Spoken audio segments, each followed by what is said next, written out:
Hello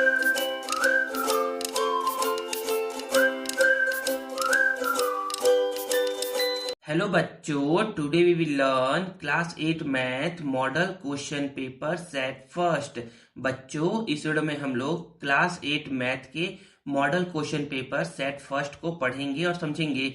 बच्चे, आने वाले कुछ दिनों में ना क्या करूंगा, मैं आप लोग के लिए मैं ना 3 to 4 मॉडल क्वेश्चन पेपर लेकर के आऊंगा, जो कि क्या होगा बच्चे, आपके एग्जाम के लिए बहुत ही हेल्पफुल होगा। चलिए हम लोग क्या कहते हैं बच्चे, model question paper set first को पढ़ना स्टार्ट करते हैं और समझते हैं। तो बच्चे, पहले कुछ कुछ बातें जान ले। तो सबसे पहला बात ये है ना कि टाइम जो मिलेगा ना, आपको 3 आवर का टाइम मिलेगा क्वेश्चन पेपर को सॉल्व करने के लिए, और मैक्सिमम मार्क्स जो होगा ना बच्चे, वो क्या होगा, 80 होगा। साथ ही साथ आप लोग को इंस्ट्रक्शन जान लेना है, क्या क्या इंस्ट्रक्शन को फॉलो करना है आपको एग्जाम देते टाइम। तो फर्स्ट ये है ना कि ऑल क्वेश्चंस आर कंपलसरी, सभी क्वेश्चन क्या है बच्चे, सॉल्व करना कंपलसरी है। फिर question number 1 is an objective type question. जो क्वेश्चन नंबर 1 होगा इस क्वेश्चन पेपर का, वो क्या होगा, ऑब्जेक्टिव टाइप क्वेश्चन होगा। उसमें आपके 2 सेक्शन होंगे।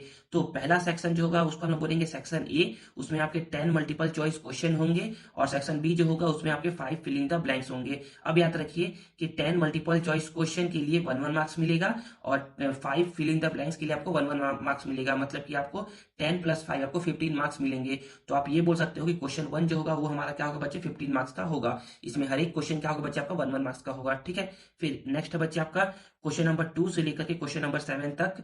ये क्या होगा हमारा, ये होगा हमारा very short answer type question, और इन सभी क्वेश्चन को सॉल्व करके आपको 2 मार्क्स मिलेंगे। तो यहाँ पर हम बोल सकते हैं कि यहाँ पर 2 से 7 तक टोटल आपके 6 क्वेश्चन हो गए, और हर क्वेश्चन को सॉल्व करने का आपको 2 मार्क्स मिलेगा। मतलब आप बोल सकते हो ना कि क्वेश्चन नंबर 2 से क्वेश्चन नंबर 7 तक आपको टोटल 12 मार्क्स मिलेंगे। ठीक है। नेक्स्ट है बच्चे क्वेश्चन नंबर 8 से क्वेश्चन नंबर 12 को हम लोग बोलते हैं short answer type first question. इसमें क्या करेंगे बच्चे, इसमें ना आप लोगों ने टोटल ना 5 क्वेश्चन दिया हुआ रहेगा, और हर क्वेश्चन क्या होगा बच्चे, 3 मार्क्स का होगा। तो इस तरीके से आप बोल सकते हो कि 5 क्वेश्चन है और ईच क्वेश्चन क्या है बच्चे, 3 मार्क्स का है। तो इसलिए आपका क्या हो गया, 5 3 जा 15, आपका 15 मार्क्स होगा। तो सबसे पहले क्वेश्चन नंबर फर्स्ट को सॉल्व करने के लिए 15 मार्क्स, क्वेश्चन नंबर 2 से लेकर के 7 तक को सॉल्व करने के लिए आपका 12 मार्क्स, देन क्वेश्चन नंबर 8 से क्वेश्चन नंबर 12 तक को सॉल्व करने के लिए आपका 15 मार्क्स। फिर नेक्स्ट है यहाँ पर क्वेश्चन नंबर 13 से क्वेश्चन नंबर 16 तक जो क्वेश्चन होता है उसको हम बोलते हैं short answer type second question. इसमें क्या होगा बच्चे, इसमें टोटल आपके 4 क्वेश्चन होंगे, और हर क्वेश्चन क्या होगा बच्चे, 4 मार्क्स का होगा। तो आप बोल सकते हो 4 4 जा 16, आपका क्या होगा बच्चे, 16 मार्क्स का ये क्वेश्चन होगा, मतलब ये सेक्शन होगा। नेक्स्ट है आपका question number 17 and question number 18, ये होगा long answer type question first. इसमें आपको दिख रहा है कि इसमें आपको 2 क्वेश्चन होगा, और ईच क्वेश्चन क्या होगा बच्चे, 5 मार्क्स का होगा। तो 5 2 जा 10 मार्क्स आपको यहाँ पर सॉल्व करने के लिए मिल जाएगा।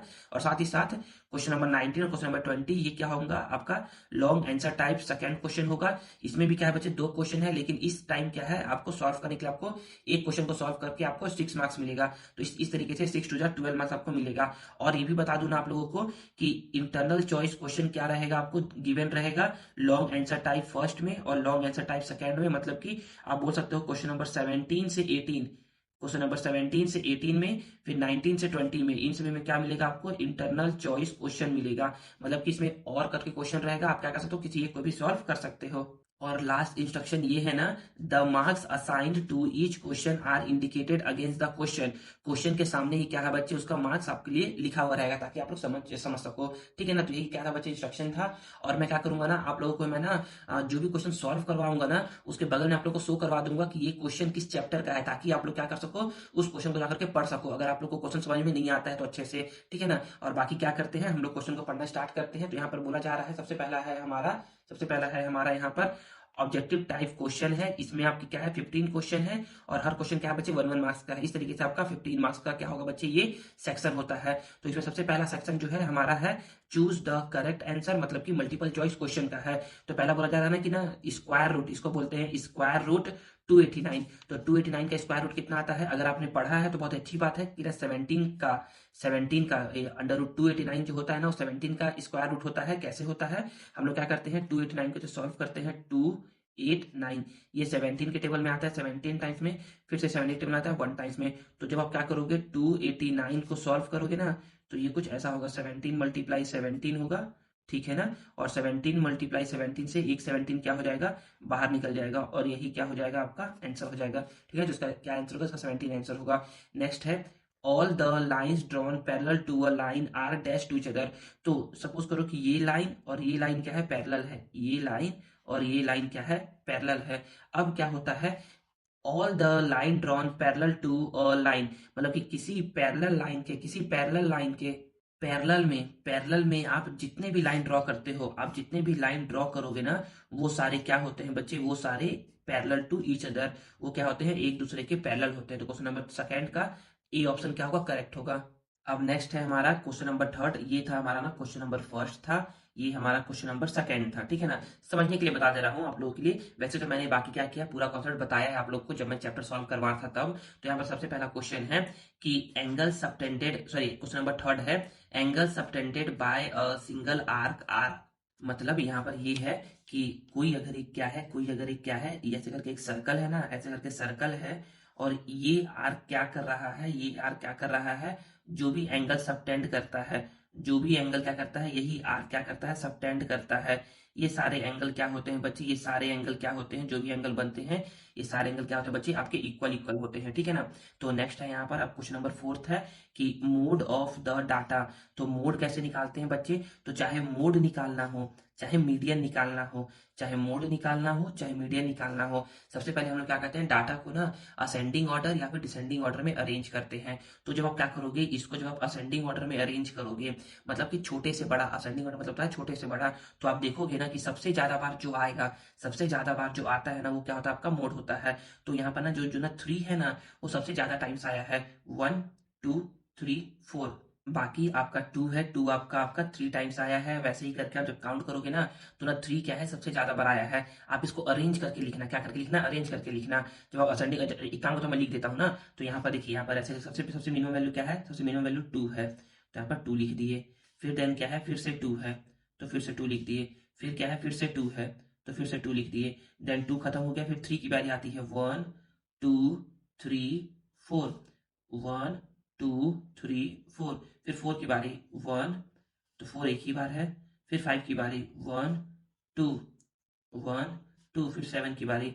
सारा डाटा हम लोगों ने लिख दिया है, सब में कॉमा लगा दो, तो देखोगे ना तो समझ में आएगा ना कि मैक्सिमम अकरिंग फ्रीक्वेंसी, क्या है बच्चे, आपका 3 है। मैक्सिमम अकरिंग फ्रीक्वेंसी मतलब होता है कि ये कितनी टाइम्स आया है। तो 3 जो है ना बच्चे, वो 4 टाइम्स आया है, इसलिए आपका मोड भी क्या होगा बच्चे, आपका 3 ही होगा। नेक्स्ट है मीडियन। तो मीडियन के लिए भी करना क्या है, हम लोग को डाटा को अरेंज करना है असेंडिंग या फिर डिसेंडिंग ऑर्डर में। तो हमें बोलेंगे ना किसको अरेंज करते हैं, तो सबसे छोटा वैल्यू क्या है बच्चे, 3 है, तो 3 को पहले हम लोगों ने लिख दिया, फिर 3 लिख दिया है। देखिए ऐसे करने से क्या होता है ना, सर्कल करने से, सर्कल आप ना कॉपी में मत करिएगा, आप क्वेश्चन पेपर में करिएगा सर्कल। कॉपी में साफ सुथरा बनाइएगा, आप लोग को मैंने बताया है कैसे बनाना होता है। तो यहाँ पर मैं बोलूंगा ना कि ये क्या है बच्चे, 3 है, तो फिर उसके बाद क्या है, 5 है। तो 5 कितनी बार आया, 5 भी आपका एक ही बार आया है, ठीक है, 5 एक बार लिख दिए। फिर यहाँ पर 6 है, क्या है आपका 6 है। फिर है आपका 6 के बाद आपका 8 है, तो आपने 8 भी लिख दिया। फिर यहाँ पर 9 है, तो आपने 9 भी लिख दिया। फिर आपका 10 है, आपने 10 लिख दिया। फिर 12 है, आपने 12 लिख दिया। नेक्स्ट यहाँ पर 13 है, आपने 13 लिख दिया। देन आपने 14 लिख दिया। तो काउंट कर लो एक बार, 1 2 3 4 5 6 7 8 9, 1 2 3 4 5 6 7 8 9। ऐसे करके काउंट करने से फायदा ये होता है ना कि जो भी डाटा गिवन रहता है, उस डाटा को आपने क्या किया होता है, लिख लिया रहता है। तो फिर मीडियन में हम लोग बोलेंगे ना कि मीडियन में करते क्या है, मोड में तो मोस्ट अकरिंग फ्रीक्वेंसी होता है, लेकिन मीडियन में क्या होता है, जब भी डाटा क्या होते हैं, ऑड नंबर में गिवन रहते हैं। ऑड नंबर मतलब 1 2 3 4 5 6 7 8 9, 9 क्या है, एक ऑड नंबर है। तो मीडियन का जो फॉर्मूला होता है, ये होता है n+1 टूवेथ टर्म, होता है। तो n का वैल्यू क्या है, 1 2 3 4 5 6 7 8 9, बार बार भूल जा रहा हूं मैं। तो 9+1/2th टर्म। तो 9+1 क्या होता है, 10 होता है। 10/2 क्या होता है, 5th टर्म। 10 बाई क्या होगा, 2 5 होगा ना। तो 5th टर्म क्या है, तो 1 2 3 4 5। तो 5 नंबर पे कौन आया, 9 आया, तो आपका 9 क्या हो जाएगा, आंसर हो जाएगा। नेक्स्ट है the diagonal of a square and a rhombus bisect at. तो सपोज करो कि यहाँ पर क्या है, एक स्क्वायर है, क्या है, एक ये स्क्वायर है। तो स्क्वायर के जो डायगोनल होते हैं ना, ये इसको बोलते हैं डायगोनल। जो भी मैंने बनाया, ये जो बनाया ना, ये ऐसे करके एक ये बनाया हूँ और एक ये बनाया हूँ, तो ये क्या है, डायगोनल है। तो चाहे तो स्क्वायर हो चाहे तो रोम्बस हो, उसके जो डायगोनल होते हैं वो एक दूसरे को क्या करते हैं बच्चे, 90 डिग्री पर, 90 डिग्री मतलब राइट एंगल पर क्या करते हैं, वो बाइसेक्ट करते हैं। क्या करते हैं, राइट एंगल पर वो बाइसेक्ट करते हैं, ठीक है ना। ये आपका फिफ्थ क्वेश्चन था। और बाकी नेक्स्ट देखते हैं हम लोग यहाँ पर कि डिस्काउंट इज कैलकुलेटेड ऑन। जो डिस्काउंट होता है ना बच्चे, जो डिस्काउंट होता है वो आपका मार्केट प्राइस पे क्या होता है, कैलकुलेट होता है। डिस्काउंट आपका मार्केट प्राइस पे कैलकुलेट होगा। और याद रखिए, प्रॉफिट एंड लॉस जब भी बात करेंगे, प्रॉफिट हुआ है या फिर लॉस हुआ है, तो प्रॉफिट एंड लॉस आपका परचेज प्राइस पे, परचेज प्राइस को हम लोग क्या बोलते हैं बच्चे, कॉस्ट प्राइस बोलते हैं। क्या बोलते हैं, कॉस्ट प्राइस बोलते हैं। तो profit and loss always calculate होता है परचेज प्राइस पे, लेकिन जो डिस्काउंट होता है ना, वो आपका मार्केट प्राइस पे क्या होता है बच्चे, कैलकुलेट किया जाता है। नेक्स्ट है हमारा यहाँ पर समझिएगा, क्वेश्चन नंबर 8 है। क्वेश्चन नंबर 8 में बोला जा रहा है कि विच इज परफेक्ट फ्रैक्शन। कौन सा परफेक्ट फ्रैक्शन है, तो परफेक्ट फ्रैक्शन हम लोग उस फ्रैक्शन को बोलते हैं ना, परफेक्ट फ्रैक्शन हम लोग उस फ्रैक्शन को बोलेंगे जिसका क्या होता है बच्चे, न्यूमरेटर स्मॉलर होता है और डिनोमिनेटर क्या होता है बच्चे, ग्रेटर होता है। तो ऐसा केवल एक ही ऑप्शन में दिख रहा है, या तो आप इसको तुक्का भी मार सकते थे। कैसे तुक्का, तो बोलोगे सर इसमें सर ये बड़ा है, ऊपर वाला बड़ा है, ऊपर वाला बड़ा है, ऊपर वाला बड़ा है, ऊपर वाला छोटा है, नीचे वाला छोटा, छोटा, छोटा, बड़ा। देखिए इससे बात कर रहा हूँ, ऊपर वाला क्या है, बड़ा है, न्यूमरेटर क्या है, ग्रेटर है, न्यूमरेटर क्या है, ग्रेटर है, लेकिन इसमें क्या है, न्यूमरेटर स्मॉलर है। तो परफेक्ट फ्रैक्शन मतलब कि कुछ हम लोग को एक ही तो आंसर होगा। तो ये तीनों एक जैसे रिलेशन रख रहे हैं, ये क्या रख रहा है, अलग रिलेशन रख रहा है। तो ये क्या होगा, आपका करेक्ट होगा। तो याद रखिए, परफेक्ट फ्रैक्शन हम लोग उस फ्रैक्शन को बोलते हैं जिसका न्यूमरेटर क्या होता है, स्मॉलर होता है डिनोमिनेटर से। और याद रखिए, कभी कभी पूछ सकता है ना कि परफेक्ट फ्रैक्शन जो होता है उसका वैल्यू कितना होता है, तो उसका वैल्यू ऑलवेज लेस देन 1 होता है। क्या होता है, always, always less than 1, always less than क्या होता है, 1 होता है। अब नेक्स्ट है हमारा क्वेश्चन नंबर 9। क्वेश्चन नंबर 9 में बोला जा रहा है कि how many complete unit are in fraction this one. तो इसमें कंप्लीट यूनिट कितने हैं, तो ऐसे निकालते हैं कंप्लीट यूनिट। यहाँ पर 14 है, यहाँ पर 9 है, तो 9 1 जा 9, तो ये कितना हो जाएगा, 14 माइनस 9 5 हो जाएगा। तो इसको सॉल्व करने पर कितना आ गया, 1। जो यहाँ पर आता है ना उसको यहाँ पर लिखते हैं, और जो रिमाइंडर आता है इसको ऊपर लिखते हैं, और जिससे डिवाइड करते हैं उसको नीचे लिखते हैं। तो इस 1 को बोलते हैं, इस 1 को बोलते हैं आपका कंप्लीट यूनिट। क्या बोलते हैं, कंप्लीट यूनिट। तो 1 क्या है, आपका कंप्लीट यूनिट है, और ये क्या है, फ्रैक्शनल यूनिट है, इसको बोलते हैं फ्रैक्शनल यूनिट। तो 5/9 क्या है, फ्रैक्शनल यूनिट है, और 1 क्या है, कंप्लीट यूनिट है। नेक्स्ट हम लोग को इसको सॉल्व करना है। अच्छा, सॉल्व नहीं करना, बहुत ईजी है ये। तो -5/9 प्लस 4/7, ये क्या होगा, ये होगा 4/7 माइनस 5/9 के। देखिए यहाँ पर कौन सा प्रॉपर्टी लग रहा है, यहाँ पर ना बच्चे आपका ना, यहाँ पर लग रहा है आपका कॉम्यूटेटिव प्रॉपर्टी। कॉम्यूटेटिव प्रॉपर्टी में क्या करते हैं हम लोग, ऑर्डर को चेंज करके लिखते हैं। तो देखो ये क्या किया है, ऑर्डर को चेंज करके लिखा है। पहले यहाँ था -5/9, अब यहाँ पर क्या है बच्चे, -5/9 बाद में है। तो यहाँ पर 10 का क्या हो जाएगा, -5/9, जो कि है आपका ऑप्शन नंबर बी में है, ठीक है ना। तो बच्चे याद रखिए, जो मैं बता रहा हूँ ना वो सारा आंसर क्या है बच्चे, 100% ट्रू है। यहाँ पर ना कुछ कुछ गलत भी दिया है, लेकिन वो पढ़ लेंगे कौन सा गलत है कौन सा सही है। तो पहला क्वेश्चन है हमारा ऑप्शन नंबर बी, सॉरी मतलब कि अब सेकंड सेक्शन है हमारा फिल इन द ब्लैंक्स। इसमें बोला जा रहा है क्वेश्चन नंबर फर्स्ट में, the angle of minor circle segment is dash. तो देखिए बच्चे, जो एंगल होता है ना माइनर सर्कल का सेगमेंट पर, वो क्या होता है। तो यहाँ पर ध्यान से समझिएगा ना, इसका आंसर दिया है एक्यूट एंगल। ये क्या दिया है, गलत दिया है। ये एक्यूट एंगल नहीं होगा, ये होगा ऑब्ट्यूस एंगल। ऑब्ट्यूस एंगल बताते हैं कैसे, ये देखिए यहाँ पर गिवन हो जाएगा। यहाँ पर क्या है, एक सर्कल है, क्या है, एक ये सर्कल है, ये क्या है, एक सर्कल है। तो मैं यहाँ पर बोला जा रहा है the angle of the minor circle. Minor circle क्या होता है, माइनर सर्कल मतलब होता है माइनर आर्क से जो बनता है सर्कल वो। तो सपोज करो इतने आर्क को मैंने लिया है, इतने आर्क को जिसको मैंने कलर किया है, इतने आर्क को मैंने लिया है। यहाँ पर क्या हो गया, यहाँ पर ये सेगमेंट बनाओ, क्या बनाओ, सेगमेंट बनाओ। तो हम लोग क्या करते हैं, कॉर्ड, कॉर्ड और उसका आर्क, कॉर्ड और उसके आर्क से हम लोग क्या करते हैं, एक एरिया बनाते हैं, इसको बोलते हैं सेगमेंट। तो इस सेगमेंट पर एंगल बनता है ना, जो एंगल बनता है, ये देखिए इस सेगमेंट पर क्या हो रहा है, ये एंगल बन रहा है। ये एंगल क्या होता है बच्चे, ये एंगल ऑलवेज क्या होता है, ऑब्ट्यूस एंगल होता है। यहाँ पर दिया था एक्यूट एंगल, ये क्या है, गलत है। ये क्या होगा बच्चे, आपका ऑब्ट्यूस एंगल होगा, ठीक है ना। तो ये समझ में आ गया। अगर क्वेश्चन रहता the angle of the major circle segment is, तो मेजर सेगमेंट सर्कल में क्या होता है, जो एंगल होता है, मेजर का बात कर रहा है, मेजर का बात करता तो ये इधर बात करता, इधर एंगल क्या होगा बच्चे, ये होगा आपका एक्यूट एंगल होगा। क्या होगा, एक्यूट एंगल होगा। लेकिन हमसे पूछा था माइनर सर्कल का सेगमेंट का एंगल, तो ये क्या होता है बच्चे, ये होता है ऑब्ट्यूज एंगल। ऑब्ट्यूज एंगल क्या होता है बच्चे, ये होता है more than 90 degree but less than 180 degree, more than 90 but less than 180 degree. Next है हमारा x square plus 5x³ is equal to this one. तो यहाँ पर बोला जा रहा है कि सर यहाँ पर ना x को कॉमन ले लिया गया है, क्या ले लिया गया, x को कॉमन ले लिया गया है। जब आपने सॉरी एक्स स्क्वायर को कॉमन लिया गया है, क्या क्या क्या लिया गया है, एक्स स्क्वायर कॉमन लिया गया है। जब आप यहाँ से एक्स स्क्वायर को कॉमन लोगे तो यहाँ पर क्या बचेगा, बोलोगे सर कुछ नहीं बचेगा, क्योंकि यहाँ क्या है मल्टीप्लाई बाय 1 करके है ना, एक्स स्क्वायर मल्टीप्लाई बाय 1 करोगे तो कितना आएगा आपका, इतना आएगा। तो बोलोगे सर एक्स स्क्वायर कॉमन ले लेंगे ना यहाँ से, तो यहाँ पर बस बचेगा सर 1 जो कि यहाँ पर लिख दिया गया है, यहाँ पर बचेगा 5 तो 5 लिख दिया गया है, यहाँ पर x 3 बार है जिसमें से 2 बार तो हम लोगों ने बाहर निकाल लिया, तो एक बार क्या हो गया बच्चा आपका बच गया है। अब नेक्स्ट हमारा क्वेश्चन नंबर 3 है। क्वेश्चन नंबर 3 में बोला जा रहा है ना, a polygon in which all its sides are of equal length. एक ऐसा पॉलीगॉन जिसमें क्या होते हैं बच्चे, इसके सारे सारे लेंथ क्या होते हैं, इक्वल होते हैं, उसको हम बोलते हैं बच्चे रेगुलर पॉलीगॉन। क्या बोलते हैं, उसको हम बोलते हैं रेगुलर पॉलीगॉन। तो रेगुलर पॉलीगॉन क्या होता है, ऐसा पॉलीगॉन होता है जिसके all side as well as all angle, all side का लेंथ बोल लो और ऑल एंगल का मेजर्स बोल लो, वो सारे क्या होते हैं बच्चे, इक्वल इक्वल होते हैं, ठीक है ना। नेक्स्ट है the shape of the base of a cylinder is. तो सिलेंडर का जो बेस होता है ना, सिलेंडर का जो बेस होता है वो क्या होता है बच्चे, वो सर्कुलर शेप का होता है। क्या होता है, सर्कुलर शेप का होता है, ठीक है ना। सिलेंडर का बेस, सिलेंडर कुछ ऐसा होता है, आप लोगों ने पढ़ा भी होगा और मैंने पढ़ाया भी था, जब आप लोग को मैं चैप्टर पढ़ा रहा था मेंसुरेशन, तो मैंने आप लोग को बताया भी था कि क्या है, सिलेंडर है तो सिलेंडर का जो बेस है, ये देखो इसको बोलते हैं बेस। तो ये क्या होता है बच्चे, ये होता है सर्कुलर शेप का, ठीक है। तो यहाँ पर सर्कुलर आंसर हो जाएगा। फिर a cuboid has dash faces. एक क्यूबॉइड में कितने फेस होते हैं, तो यहाँ पर आप लोग को मैंने पढ़ाया था उस समय भी और फिर से बता दे रहा हूँ कि ये देखिए, ये आपका एक रेक्टेंगल हो गया। देन अगेन क्या कर लो, बना लो एक रेक्टेंगल, क्या बना लो, एक रेक्टेंगल बना लो और इसके क्या कर दो, वर्टिसेस को ज्वाइन कर दो। तो ये क्या वो बच्चे बन जाएगा, ये बन जाएगा आपका क्यूबॉइड।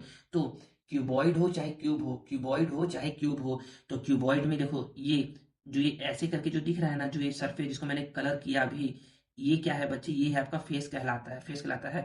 या फिर अभी आप इस वीडियो को जिस रूम में बैठ करके देख रहे हो, तो आपके एक लेफ्ट साइड में वॉल होगा, एक राइट साइड में, एक टॉप पे वॉल होगा, वॉल होगा, एक बॉटम पे, और एक फ्रंट में होगा और एक क्या होगा, बैक में होगा। तो टोटल आप क्या होते हैं बच्चे, 6 फेसेस होते हैं। अब बात करते हैं एज, अगर रहता है एज, कितने एज होते हैं, तो एज इसको बोलते हैं, ऐसे करके काउंट करते हैं 1 2 3 4, ठीक है। फिर 5 6 7 8, फिर 9 10 11 12।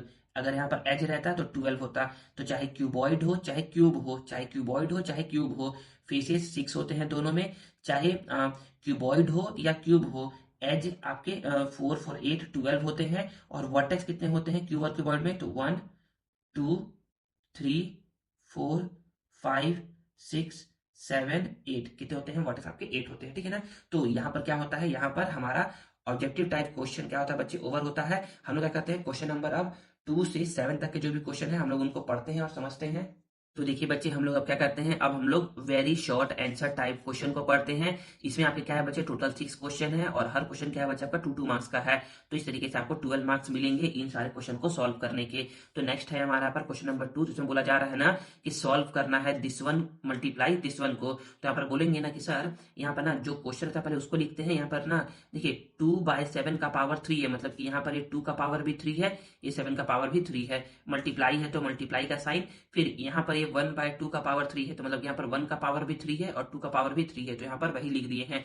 तो यहाँ पर क्या होता है, एक्सपोनेंट का जो रूल होता है ना उसको लिखा गया है कि जब भी a/b का पावर m होता है ना, तो यहाँ पर a का पावर m होता है अपॉन करके b का पावर m होता है, उसको यहाँ पर लिख दिया गया है। तो हम लोग अब बोलेंगे ना कि ना जो जो सेम सेम पावर है उसको एक जगह कर लो।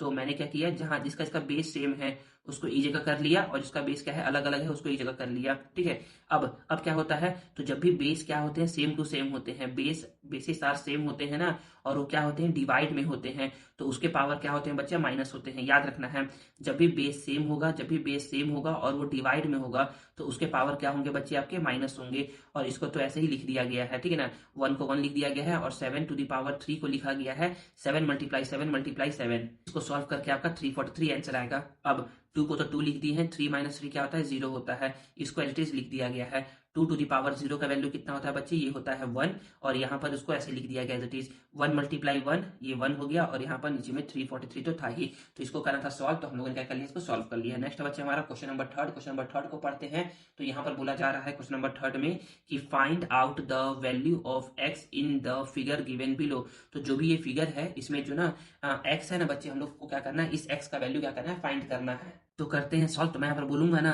कि यहाँ पर देखिए बच्चे, यहाँ पर हम लोग को ना इस एक्स को निकालना है। तो बच्चे एक रिलेशन होता है सेंट्रल एंगल का, जो जो सेंटर पे जो एंगल बनता है ना उसका, और जो सरकमफ्रेंस पे जो एंगल बनता है उसका क्या होता है, एक रिलेशन होता है। तो क्या रिलेशन होता है, तो आप लोग मैंने पढ़ाया था कि जब क्या होता है, आर्क सेम टू सेम होता है, तो इस आर्क से जो सेंटर पर एंगल बनता है ना वो क्या होता है, ट्वाइस होता है, वो क्या होता है, डबल होता है जो इसी आर्क से सरकमफ्रेंस पर एंगल बनता है उसके। तो यहाँ पर आप लिखोगे ना, यहाँ पर तो आप जो ये लिखा हुआ है वो भी लिख सकते हो, या फिर आप लिखोगे ऐसे करके डायरेक्ट लिखोगे, आप यहाँ पर लिखोगे ना कि angle A O B, angle A O B ये क्या होगा, डबल होगा एंगल ए सी बी के, एंगल ए सी बी के। क्यों होगा, तो आप यहाँ पर लिखोगे angle subtended on centre is twice the angle subtended on remaining segment, आप ये लिख सकते हो। ठीक है ना बच्चे, याद रखिए ना आपका ना जो ये जो आप क्लास 8 में पढ़ रहे हो ना सर्कल वाला चीजें, वो क्या होगा बच्चे आपके क्लास 10th में भी है, यही सेम टू सेम चीजें हैं। तो आप लोग ये ना कह रहे तो हम लोगों ने पढ़ लिया, बहुत ही ईजी है हम लोग के लिए। हाँ बच्चे, बहुत ही ईजी लगेगा आप लोगों को। तो आप यहाँ पर क्या लिखोगे, आप यहाँ पर लिखोगे angle subtended on centre is twice the angle subtended on remaining segment.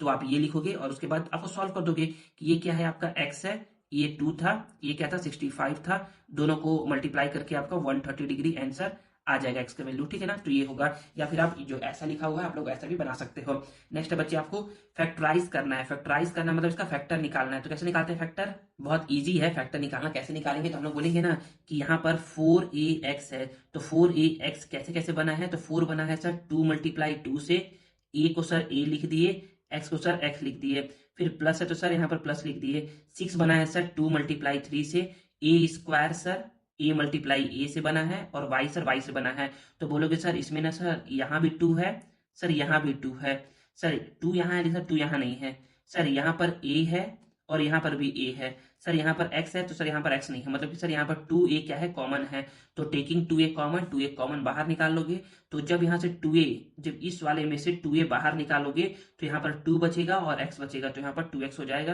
ठीक है, और जब यहाँ से 2 और a बाहर निकालोगे तो यहाँ पर 3ay बचेगा, क्या बचेगा 3ay बचेगा। तो यहाँ पर देखो ये गलती लिखा है ना, तो यही समझना है बच्चे हम लोग को कि यहाँ पर क्या होगा 3ay होगा। तो नेक्स्ट हम लोग बोलेंगे कि जैसे आप लोगों ने इसको निकाल लिया तो ये क्या हो गया, आपका आंसर हो गया, यहीं पर आप इसका आंसर बोल दोगे।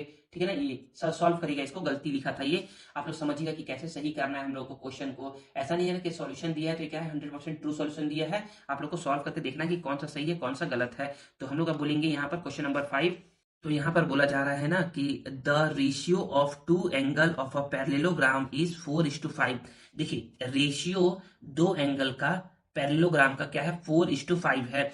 तो याद रखना है ना हम लोगों को कि सर ये ए है ये बी है, तो सर हम लोगों ने यहीं पर क्यों लिखा 4 और 5, सर हम लोग यहाँ और यहाँ नहीं लिख सकते 4 और 5। तो नहीं बच्चे, पैरेललोग्राम में ये खासियत होता है ना कि इसके अपोजिट एंगल क्या होते हैं, इक्वल इक्वल होते हैं। मतलब कि एक एंगल 4 है, एक एंगल 5 के रेशियो में है, इसका मतलब ये है कि ये 4 होगा ना तो ये 5 होगा, या फिर ये 4 होगा तो ये 5 होगा, दोनों में से किसी को भी आप लिख सकते थे।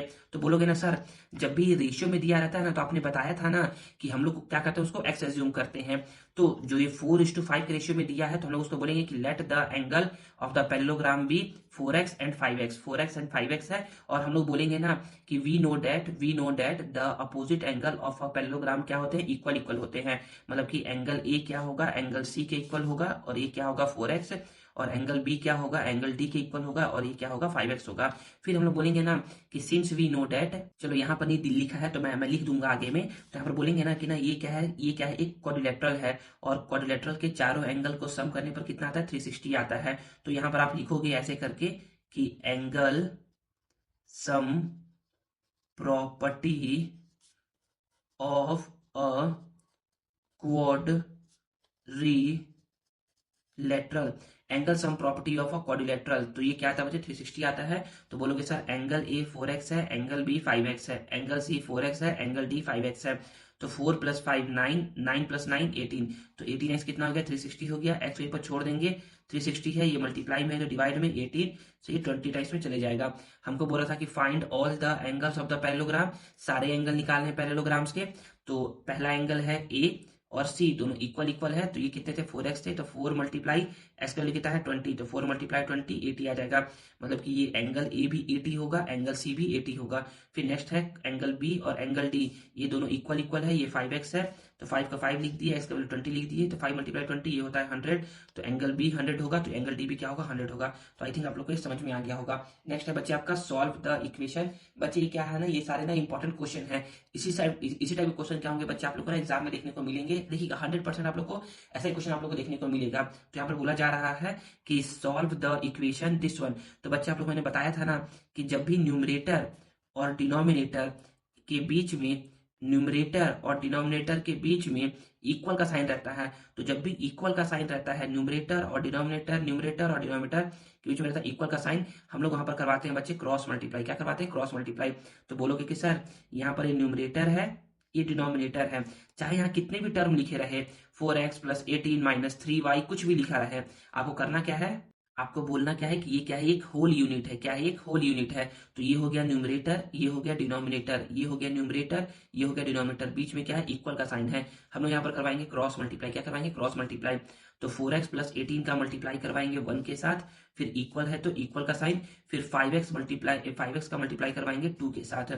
तो 1 का जब करवाएंगे 4x के साथ तो 4x आता है, 1 का 18 के साथ तो 18 आता है, इक्वल तो इक्वल, इसका करवाएंगे तो 10x आएगा। तो वेरिएबल को एक तरफ, नॉन वेरिएबल को एक तरफ। 4x था तो 4x को 4x लिख दिए, प्लस 10x था इस साइड आएगा तो -10x हो जाएगा, प्लस 18 इस साइड जाएगा तो -18 हो जाएगा। इसको बोलते हैं वेरिएबल, मतलब इसके साथ क्या है x और x जुड़ा हुआ है। इसको बोलते हैं कांस्टेंट टर्म, इसके साथ कुछ नहीं जुड़ा हुआ है।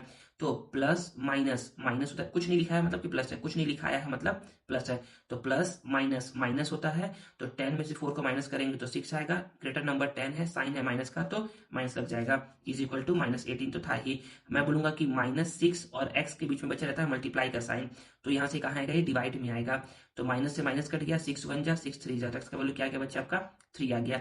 इसमें ना कभी कभी ना वेरीफाई करने के लिए बोलता है, लेकिन वेरीफाई नहीं करना है, बस हम लोग को सॉल्व करना था, तो हम लोगों ने क्या किया इसको सॉल्व कर दिया।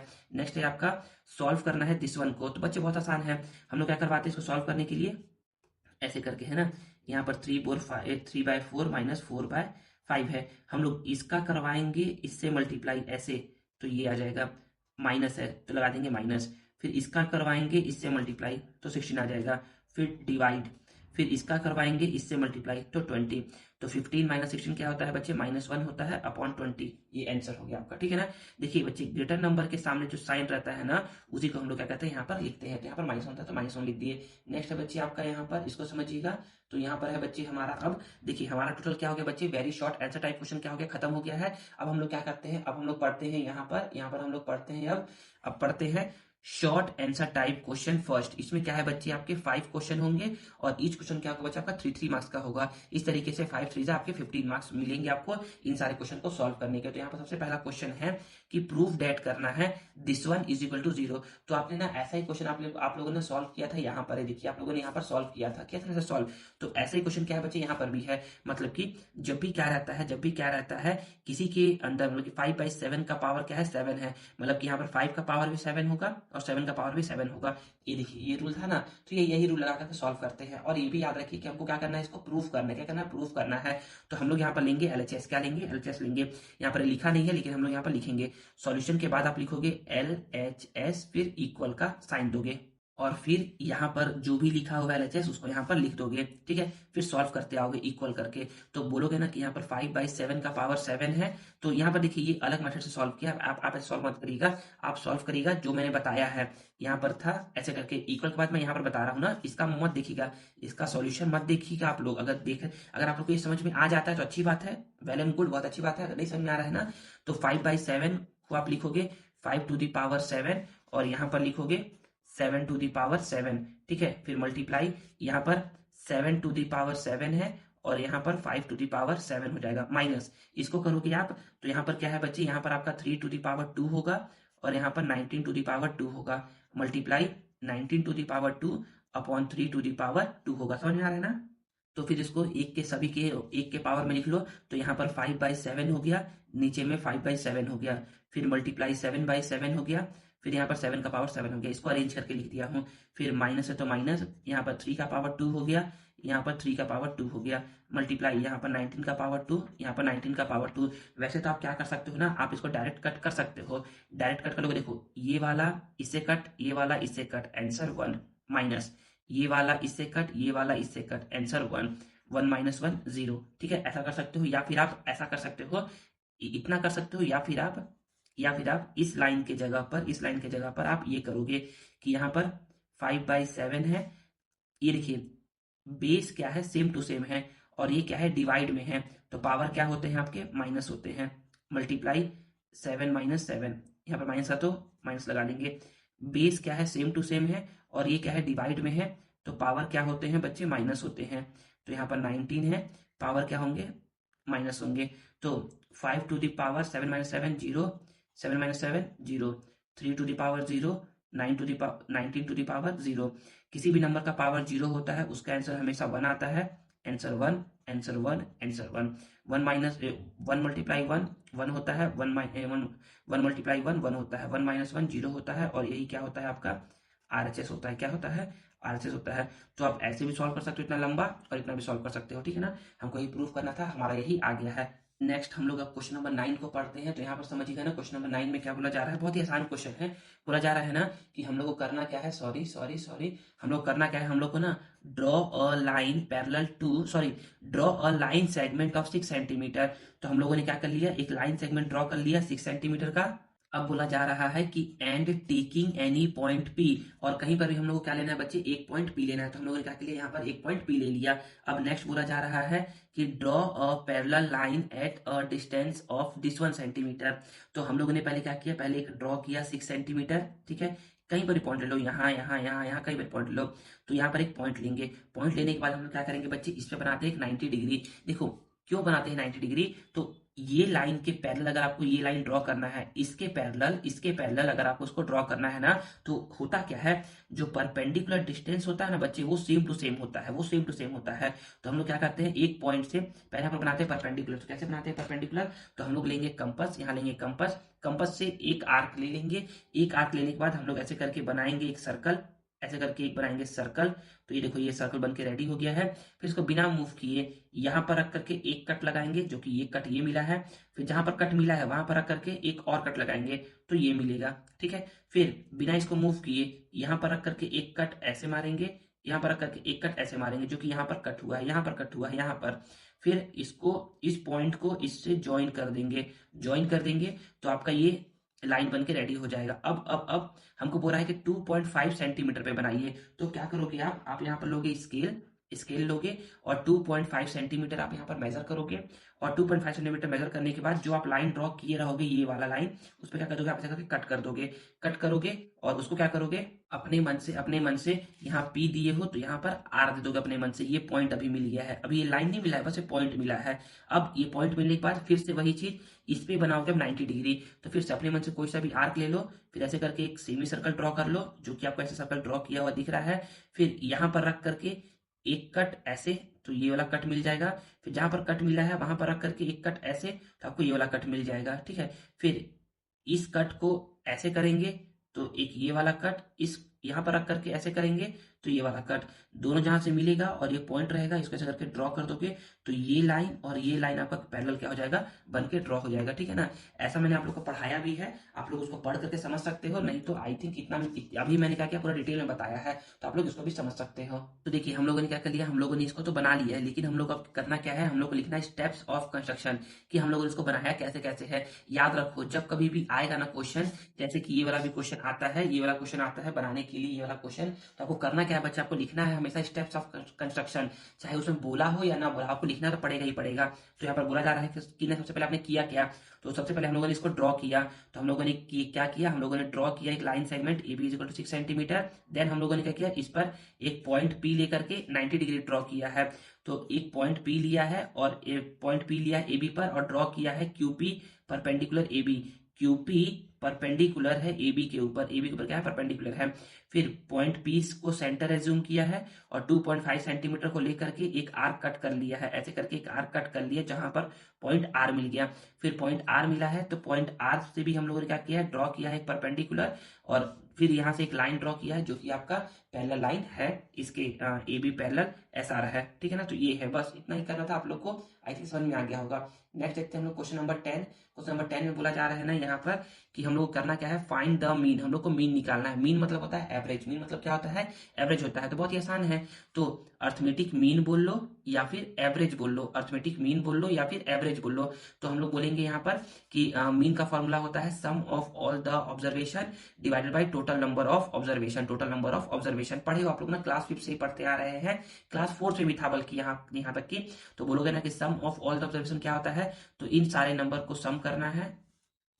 टोटल नंबर ऑफ ऑब्जर्वेशन 1 2 3 4 5 6 7, 1 2 3 4 5 6 7, तो 7 से डिवाइड कर दोगे, सबको प्लस करोगे तो इतना आएगा, और 7 से डिवाइड करोगे तो 72 आंसर आ जाएगा। नेक्स्ट बच्चे हमारा यहाँ पर क्वेश्चन नंबर 11। क्वेश्चन नंबर 11 में बोला जा रहा है a car run this 1 kilometre in 3 hour, मतलब कि एक कार है जो कि रन करता है 600 किलोमीटर 3 घंटे में, how far will it travel in 5 hour, तो 5 आवर में कितना ट्रेवल करेगा। तो बच्चे ये जो क्वेश्चन है ना, ये है आपका direct and inverse variation chapter से है ये। तो इसमें होता क्या है, होता ये है ना कि पहले तो हम लोग करते क्या है, हम लोग उसको पता करते हैं कि ये डायरेक्ट वेरिएशन में है कि ये इनवर्स वेरिएशन में है। तो कैसे पता करते हैं, तो पता ये करते हैं ना कि 3 घंटे में जा रहा है 600 किलोमीटर, 3 घंटे में ये गया 600 किलोमीटर, तो हमको पूछ रहा है कि 5 घंटे में कितना जाएगा, तो 5 घंटे में और ज्यादा जाएगा ये। तो यही होता है, जब एक वैल्यू बढ़ता है और दूसरा भी बढ़ जाता है, जब एक वैल्यू के बढ़ने से दूसरा वैल्यू भी बढ़ जाता है ना, तो उस केस को हम बोलते हैं बच्चे डायरेक्ट वेरिएशन। और डायरेक्ट वेरिएशन में हम लोग करते क्या है, डायरेक्ट वेरिएशन में हम लोग बोलते हैं ना कि ना ऐसे करके बोलेंगे। सबसे पहले तो यहाँ पर क्या दिया है, टाइम दिया है, यहाँ पर ऐसे लिखिएगा, यहाँ पर लिखिएगा टाइम इन आर, और यहाँ पर लिखिएगा डिस्टेंस इन किलोमीटर, जैसे कि आप लोग मैंने सिखाया भी है। तो यहाँ पर ना सबसे पहला टाइम क्या है, सबसे पहला टाइम है 3 आवर, तो यहाँ पर 3 घंटे में 600 किलोमीटर, 600 किलोमीटर, तो 5 घंटे में पता नहीं कितना, तो हम लोगों ने क्या कर लिया, एक्स एज्यूम कर लिया कि let the distance travel be x kilometre, let the distance travel be x kilometre. यहाँ पर लिखा नहीं है, आप लोग लिखोगे कि let the distance travel be x kilometre, ठीक है, इतना लिख दोगे। फिर हम लोग बोलेंगे ना कि यहाँ पर आप लोग लिखेंगे कि since this is a question of direct variation, कि क्या है बच्चे, ये डायरेक्ट वेरिएशन का क्वेश्चन है। और जब भी डायरेक्ट वेरिएशन क्वेश्चन होता है ना, तो हम बोलते हैं कि therefore x1 by y1 is equal to होता है x2 बाई y2 के। तो यहाँ पर हम बोल सकते हैं कि पहला वैल्यू ये होता है x1, ये होता है y1, छोटा छोटा लिखोगे, ये होता है x2, ये होता है y2। तो x1 कितना है, 3 है, तो x1 को 3 लिख दिए। y1 कितना है, 600 है, y1 को 600। x2 कितना है, 5 है, तो 5। x1 कितना है, y2 कितना है, x है, तो x लिख दिए। क्रॉस मल्टीप्लाई करवाएंगे, क्योंकि देखिए न्यूमरेटर डिनोमिनेटर, न्यूमरेटर डिनोमिनेटर बीच में इक्वल का साइन, तो क्रॉस मल्टीप्लाई करवाते हैं। 3 का x से मल्टीप्लाई 3x, 5 का इससे मल्टीप्लाई इतना, x को यहीं पर छोड़ देंगे, और ये मल्टीप्लाई में था तो इधर आएगा तो डिवाइड में, तो ये मल्टीप्लाई ये तो ऐसे ही था, यहाँ पर डिवाइड में आ गया। 3 से इसको जब कट करेंगे तो ये जाएगा 200 टाइम्स में, और 200 मल्टीप्लाई 5 ये होता है 1000 किलोमीटर। तो हम बोल सकते हैं कि ये 5 आवर में क्या होगा बच्चे, 1000 किलोमीटर ये मूव करेगा, ठीक है ना। तो यहाँ पर हमारा क्वेश्चन नंबर 11 भी हो गया कंप्लीट। क्वेश्चन नंबर 12 को देखते हैं हम लोग यहाँ पर। क्वेश्चन नंबर 12 में ऐसे करके बोला जा रहा है, हाँ समझिएगा, आप समझिएगा। तो यहाँ पर बोला जा रहा है कि the sum of two number is 42, दो नंबर को सम करने पर कितना आ रहा है बच्चे, 42 आ रहा है। If second number is twice the first one, तो याद रखिए जिससे बोलता है फर्स्ट वन से बात कर रहा है, बोल रहा है ना कि ना जो सेकेंड नंबर है ना, जो सेकेंड नंबर है वो ट्वाइस है, डबल है फर्स्ट वन का। तो फर्स्ट नंबर से बोल रहा है तो हम लोग क्या करेंगे, फर्स्ट नंबर को एक्स एज्यूम करेंगे कि let the first number be x, let the first number be x. अब सेकेंड नंबर बोला जा रहा है तो बोलोगे ना कि देयरफॉर सेकेंड नंबर, ऐसे करके बोलोगे कि देयरफॉर, इतना बोलने के बाद बोलोगे कि therefore second number, SECOND second number, ये क्या होगा बच्चे, इफ सेकेंड नंबर इज, तो सेकेंड नंबर इज मतलब इक्वल, ट्वाइस, ट्वाइस मतलब 2 multiply first one, first one क्या है, x है, तो सेकेंड नंबर क्या हो जाएगा बच्चे आपका 2x हो जाएगा, क्या हो जाएगा 2x हो जाएगा। अब बात करेंगे अकॉर्डिंग टू क्वेश्चन, क्या बात करेंगे, अकॉर्डिंग टू क्वेश्चन बात करेंगे, अकॉर्डिंग टू क्वेश्चन। इसमें क्या बोला जा रहा है, sum of two number is 42, तो पहला नंबर x था, दूसरा नंबर क्या था 2x था, दोनों को सम किए तो कितना आ गया बच्चे, ये आ गया आपका 42, कितना आ गया 42 आ गया। तो x प्लस 2x ये कितना होता है 3x इज इक्वल टू 42। तो x को यहीं पर छोड़ देंगे, ये 42 है, ये मल्टीप्लाई में है तो डिवाइड में। तो जब 42 को डिवाइड करेंगे 3 से ना तो कितना आएगा 14 आएगा। तो इसका वैल्यू कितना आ गया 14 आ गया। हमसे पूछ रहा है कि फाइंड द नंबर, तो फर्स्ट नंबर हमारा x निकल गया 14 और सेकंड नंबर हम लोग निकाल देंगे 2x। तो बोलोगे कि देयरफॉर फर्स्ट नंबर 14 है और सेकंड नंबर क्या है बच्चे आपका 2x है। कितना है सेकंड नंबर आपका 2x है। तो 2 मल्टीप्लाई 14 दैट इज 28। आप लोग ऐसे आंसर बोलोगे, ठीक है ना। आई थिंक आप लोग को समझ में आ रहा है। चलिए हम लोग क्या कहते हैं नेक्स्ट क्वेश्चन नंबर 13 को पढ़ते हैं और समझते हैं। अब देखिए बच्चे क्वेश्चन नंबर 13 से क्या होता है, क्वेश्चन नंबर 13 से ना हमारा short answer type question second चालू होता है। इसमें क्या है बच्चे टोटल 4 क्वेश्चन है और ईच क्वेश्चन क्या है बच्चे 4 मार्क्स का है। दैट इज आपको 16 मार्क्स मिलेगा इन सारे क्वेश्चन को सॉल्व करके। तो यहाँ पर बोला जा रहा है ना क्वेश्चन नंबर 13 में कि find out the smallest number. आपको क्या करना है बच्चे स्मॉलेस्ट नंबर फाइंड करना है विच when multiplied by this one, जो क्या करोगे इस नंबर से मल्टीप्लाई करोगे ना will make the product a perfect cube, जिसे क्या बन जाएगा जो प्रोडक्ट है ना बच्चे वो क्या बन जाएगा परफेक्ट क्यूब बन जाएगा। तो जब भी क्यूब का बात आता है ना चाहे स्क्वायर का बात आता है हम लोग पहले निकालते हैं इसका प्राइम फैक्टराइजेशन। तो हम लोग क्या करेंगे जो भी नंबर गिवन है उसका निकालेंगे प्राइम फैक्टराइजेशन। आप लोग को आता होगा तो ये यहाँ पर 2 लिखा हुआ है, मतलब कि यहाँ पर इवन नंबर है इसलिए 2 से डिवाइड होगा तो इतना आ गया। फिर से इवन नंबर है तो 2 से डिवाइड होगा तो इतना आ गया। फिर से इवन नंबर है तो 2 से डिवाइड होगा तो बच्चे आपका इतना आ गया। अब क्या है बच्चे 169 जो है ना बच्चे ना 13 के टेबल में आता है। किसके टेबल में आता है 13 के टेबल में आता है। तो यहाँ पर 13 से डिवाइड करोगे तो 13 आएगा और इस 13 को डिवाइड करोगे 13 से तो कितना आंसर आएगा 1 आएगा। तो हम लोग बोलेंगे कि सो इसको सॉल्व करने पर कितना आ गया इतना आ गया। तो हम लोग को बनाना है परफेक्ट क्यूब। क्या बनाना है हम लोग को बनाना है परफेक्ट क्यूब। तो परफेक्ट क्यूब में हम लोग क्या कहते हैं बच्चे ट्रिपलेट निकालते हैं। क्या निकालते हैं ट्रिपलेट निकालते हैं। तो हम लोग बोलेंगे ना कि सर इस 2 का जो ट्रिपलेट बन गया लेकिन सर ये 13 का ट्रिपलेट नहीं बना है। तो 13 का ट्रिपलेट बनाने के लिए हम लोग कितने से मल्टीप्लाई करना पड़ेगा। तो हम बोलेंगे सर अगर यहाँ पर एक 13 और रहता है ना तो इसका भी बन जाता है ट्रिपलेट। तो हम लोग से पूछा था कि किस नंबर से मल्टीप्लाई करे, किस नंबर से मल्टीप्लाई करे कि ये क्या बन जाए परफेक्ट क्यूब बन जाए। तो हम बोलेंगे ना कि यहाँ पर ना जो इसका जो फैक्टर है इसमें तो 2 का तो ट्रिपलेट बन गया है, 2 का ट्रिपलेट बन गया है लेकिन क्या है 13 का ट्रिपलेट नहीं बना है। तो इस नंबर को हम लोग क्या करेंगे 13 से मल्टीप्लाई करेंगे ना तो क्या बन जाएगा ये परफेक्ट क्यूब बन जाएगा। आप लोगों को मल्टीप्लाई करके दिखाना नहीं है, बस आप लोगों को बताना है किस नंबर से मल्टीप्लाई करें, ठीक है ना। तो समझ में आ जाएगा तो आप उससे शायद बन जाएगा ये क्वेश्चन। अब नेक्स्ट बच्चे हमारा क्वेश्चन नंबर 14 इसको समझते हैं। तो क्वेश्चन नंबर 14 में बोला जा रहा है ना यहाँ पर देखिएगा, यहाँ पर देखिएगा कि हम लोग को यूज करना है आइडेंटिटी मेथड का to find the value of this one. तो सबसे पहले क्वेश्चन को लिखते हैं। तो यहाँ पर है 41 टू द पावर 2 है। तो 41 बना कैसे है तो ये बना है 40 प्लस 1 करने से पावर 2 है तो 2 लिख देंगे। फिर हम बोलेंगे ना कि a plus b whole square, ये क्या होता है ये होता है a square plus b square plus 2ab। A B मतलब कि यहाँ पर मल्टीप्लाई का साइन है। यहाँ पर ये आइडेंटिटी लिखा है, लिखना बहुत जरूरी है क्योंकि बच्चे ये आइडेंटिटी मेथड से ही बन रहा है ना, लिखना पड़ेगा कि यहाँ पर हम लोगों ने क्या किया है a प्लस बी का होल स्क्वायर लगाया है।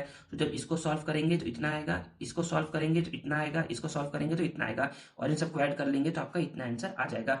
नेक्स्ट हमारा क्वेश्चन नंबर 15 है। इसमें बोला जा रहा है कि ये basketball ground is 28 metre long. तो एक बास्केटबॉल ग्राउंड है, ये क्या है 28 मीटर लॉन्ग है। तो EF क्या कर लिए 28 मीटर लॉन्ग कर लिए एंड 15 मीटर वाइड। तो 15 मीटर वाइड है तो मतलब कि ये क्या है एक रेक्टेंगुलर शेप का है, ये क्या है रेक्टेंगुलर शेप का है। तो आप लोगों ने इसको बना लिया EFGH आपने बना लिया है। सर हम लोग इसको ABCD बोल सकते हैं क्या, हाँ बच्चे बोल सकते हैं ABCD कोई दिक्कत नहीं है, ठीक है ना। तो आपने इतना बना लिया, इतना बन के रेडी हो गया है। आगे है A 5 meter wide gallery for spectators has to be built on all its side on of the ground। तो 5 मीटर का चौड़ा रास्ता बनाया गया है स्पेक्टेटर को देखने के लिए, मतलब कि 5 मीटर का गैलरी बनाया गया है ताकि दर्शक जो है ना क्या क्या कर सके ग्राउंड में जो भी चीज हो रहा है उसको देख सके। तो 5 मीटर का इधर से बनाया गया है, 5 मीटर का इधर से बनाया गया है। तो 5 मीटर इधर से बनाओगे तो ये कुछ ऐसा बन जाएगा, 5 मीटर इधर से बनाओगे तो ये कुछ ऐसा बन जाएगा। तो इस तरीके से ये एरिया में क्या होगा स्पेक्टेटर्स जो भी दर्शक होंगे वो बैठ करके ग्राउंड में देखेंगे कि क्या क्या चल रहा है, क्या क्या हो रहा है, ठीक है ना। आगे find the area of the Spectator gallery. तो इस एरिया को जिसको मैंने अभी कलर किया उसका निकालना है एरिया। तो करते क्या है हम लोग इस बड़े वाले के एरिया में इस छोटे वाले का एरिया क्या करते हैं माइनस कर देते हैं। तो हमारा एरिया ऑफ गैलरी निकल के आ जाता है। मतलब कि हम लोग क्या करेंगे एरिया ऑफ रेक्टेंगल ABCD का निकालेंगे और निकालेंगे एरिया ऑफ रेक्टेंगल EFGH का और दोनों को क्या कर देंगे बच्चे, माइनस कर देंगे। क्या कर देंगे, माइनस कर देंगे। जब माइनस कर देंगे तो आपका एरिया ऑफ स्पेक्टेटर गैलरी निकल के आ जाएगा। फिर कॉस्ट भी निकालना है, कॉस्ट तो बाद में निकालेंगे, कॉस्ट तब निकालते हैं जब एरिया निकल जाता है। तो पहले हम उसका एरिया निकालते हैं। तो देखिए बच्चे कुछ नहीं है, यहाँ पर 28 है, तो ए बी कितना होगा, देखो यहाँ से यहाँ तक 28 है, और इतना क्या है बच्चे, 5 है।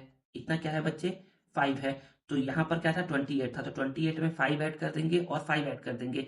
तो ये यहाँ क्या हो जाएगा बच्चे, ए बी कितना हो जाएगा आपका, ए बी हो जाएगा 38। क्या हो जाएगा, 38 मीटर हो जाएगा। समझ में आ गया कि नहीं आ गया। अब नेक्स्ट बात करते हैं हम लोग कि यहाँ से यहाँ तक 15 है, यहाँ से यहाँ तक 15 था, इधर भी 5 मीटर का, इधर भी 5 मीटर का।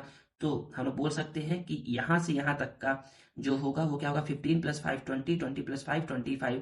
सर ऐसा क्यों निकाल रहे हैं, ऐसा इसलिए निकाल रहे हैं बच्चे क्योंकि एरिया ऑफ रेक्टेंगल जो होता है ना वो लेंथ मल्टीप्लाई ब्रेथ होता है, लेंथ मल्टीप्लाई ब्रेथ होता है। तो लेंथ हो गया 38, ब्रेथ हो गया 25।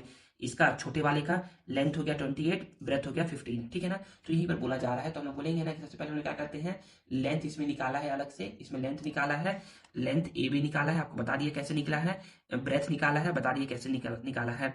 तो area of Spectator gallery, length multiply breath बड़े वाले का, फिर लेंथ मल्टीप्लाई ब्रेथ छोटे वाले का, दोनों को मल्टीप्लाई करके माइनस करते हो तो इतना आ जाएगा। फिर कॉस्ट का फॉर्मूला होता है, आप इसके बाद ये लिखोगे, आप इसके बाद ये लिखोगे कि कॉस्ट का फॉर्मूला फॉर्मूला होता है, कॉस्ट का फॉर्मूला होता है आपका एरिया मल्टीप्लाई रेट होता है। एरिया कितना है, एरिया है आपका 530, रेट कितना है आपका ₹5.25। जब इसको मल्टीप्लाई करोगे तो आपका इतना आंसर बन करके आ जाएगा, और यही क्या होगा बच्चे, आपका प्यारा सा आंसर भी होगा। चलिए हम लोग क्या करते हैं, क्वेश्चन नंबर 15 के बाद ना क्वेश्चन नंबर 16 को सॉल्व करते हैं। तो यहाँ पर बोला जा रहा है कि find the side of a cube. हमें क्या करना है, क्यूब का साइड फाइंड करना है, क्यूब का साइड फाइंड करना है, whose total surface area this one.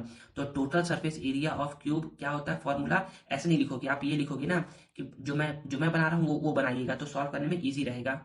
ऐसे करके कि यहाँ पर लिखोगे सॉल्यूशन, यहाँ पर लिखोगे सॉल्यूशन, बोलोगे कि गिवन गिवन है गिवन है गिवन है total surface area of cube, total surface area of a cube, पूरा नाम लिखोगे ना, कितना है ये 216 गिवन है। Total surface area of cube क्या होता है, तो ये होता है 6a²। क्या होता है, 6a² = 216। ए स्क्वायर कहीं पर छोड़ दोगे, ये 216 है, मल्टीप्लाई में 6 इधर आएगा तो डिवाइड में, तो ए स्क्वायर क्या आ जाएगा बच्चे, आ जाएगा 36। ए स्क्वायर कितना आ गया, 36 आ गया। अब यहाँ पर बोलोगे कि ए कहीं पर छोड़ दोगे, अच्छा किया है, 36 का स्क्वायर जब शिफ्ट होगा बच्चे तो ये बनेगा √36। तो यहाँ पर ये स्क्वायर रूट, इसका जब आप करोगे प्राइम फैक्टराइजेशन निकालोगे ना, तो ये 2 × 2 3 × 3, इसका पेयरिंग बन गया तो बाहर 2 बाहर आएगा, इसका पेयरिंग बन गया तो 3 बाहर आएगा, और 2 और 3 बाहर में आकर के क्या होंगे, मल्टीप्लाई होंगे। हमसे पूछ रहा है बताइए साइड ऑफ अ क्यूब क्या है, तो साइड ऑफ अ क्यूब क्या है, 6 सेंटीमीटर है। तो इस तरीके से क्या होता है, इस तरीके से हमारा क्वेश्चन नंबर 16 तक क्या होता है, कंप्लीट होता है क्वेश्चन।